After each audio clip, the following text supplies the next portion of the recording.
Someone has tested positive for measles in our state for the first time in 2025. That person is in Pueblo, has contracted the highly infectious disease after returning home from a recent trip in Mexico.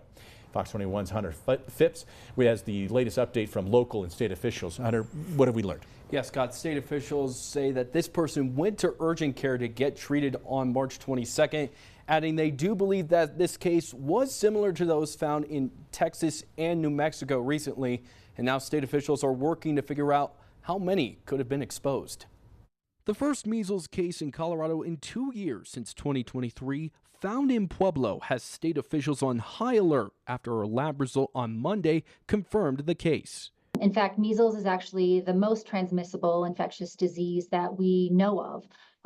It's much more infectious than other infectious diseases that we see more commonly. That includes COVID and the flu. State officials say this person was not vaccinated for measles and began showing symptoms after returning home.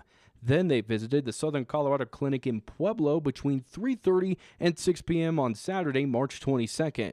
The clinic is one of 2 locations officials believe people could have been exposed, along with the Southwest Deli and Cafe, between March 17th and 21st. The good news is that this individual has not traveled outside of Pueblo, and so we believe it is limited to Pueblo. Local officials say recent data from Pueblo County shows children vaccination rates for measles are around the state average, 88%.